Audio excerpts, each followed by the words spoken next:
પરમ પૂજ્ય સંત શ્રી જલારામ બાપા કે જેમના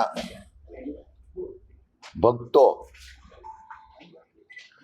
અમો ખાલી રઘુવંશી લોહાણા જ નથી, પરંતુ હરેક જ્ઞાતિના લોકો જલારામ બાપાના ભક્તો છે અને દેશ અને વિદેશમાંથી બહુ મોટી સંખ્યામાં જલારામ બાપાના ભક્તો છે. ત્યારે ભગવાન શ્રી રામચંદ્રજીના આશીર્વાદથી જલારામ બાપાના મંદિર વીરપુરે વર્ષોથી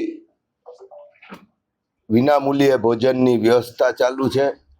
મંદિર પણ એક પણ રૂપિયો કે એક પણ સોનાની કે કોઈ પણ વસ્તુ મૂકવાની મનાઈ છે. ત્યારે આવા સમયે સ્વામિનારાયણ સંપ્રદાય વડતાલના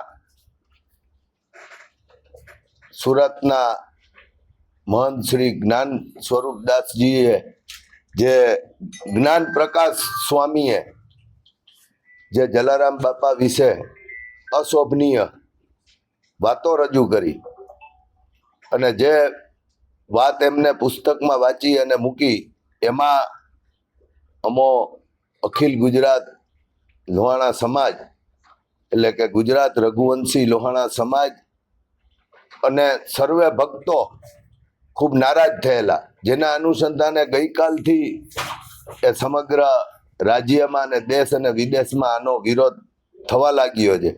એવા સમયે અમે ગુજરાત લોહાણા સમાજના અમારા સાથી હોદ્દેદાર તાલાલાથી યોગેશભાઈ ઉનટગઢને વીરપુર મુકામે મોકલેલ છે અને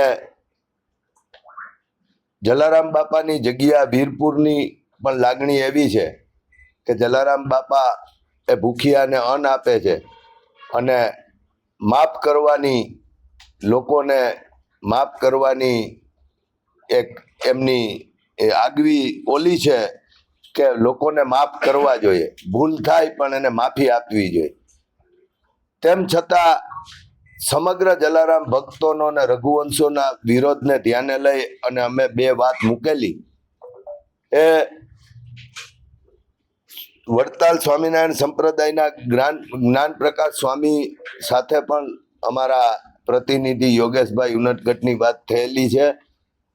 એ વીરપુર મુકામે આવી અને માફી પણ માગશે અને વડતાલ સ્વામિનારાયણ સંપ્રદાય ટેમ્પલ બોર્ડના જે વડા છે એ પણ એ ખુલાસો કરશે કે ભાઈ આવી સ્વામિનારાયણ સંપ્રદાયમાં આવી કોઈ વાત ક્યાંય છે નહીં અને આવી વાત ના બને ભવિષ્યમાં, એનું ખરેખર બધાએ ધ્યાન દેવું જોઈએ. ઉગતી પેઢી છે, હું તો રઘુવંશી સમાજની જ પહેલા વાત કરીશ કે વિરોધ હોવો જોઈએ.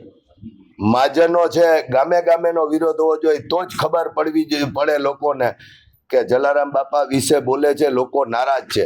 પણ લોકો એ નેતા કે સમાજના આગેવાન વિશે પ્રશ્ન ઉઠાવવા માંડે છે.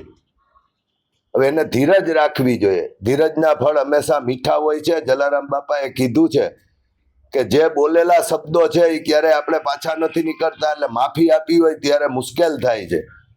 અને એવા સમયે સાધુઓ પણ એ કોઈ સીધા 50 વર્ષના કે 60 વર્ષના સાધુઓ નથી હોતા, એ પણ યુવાનીમાંથી સાધુ થતા હોય છે. ત્યારે એની પણ ભૂલ થતી હોય છે. ત્યારે એમને મારી એટલી લાગણી વ્યક્ત કરું છું, કોઈ પણ સંપ્રદાય હોય એના વડાને, કે તમારે તમારા સંપ્રદાયમાં જોડાયેલા સંતોને એવું કહેવું જોઈએ કે કોઈ પણ સ્ટેટમેન્ટ આપે એની પહેલા એમની મંજૂરી લે અને વિચારીને સ્ટેટમેન્ટ આપે.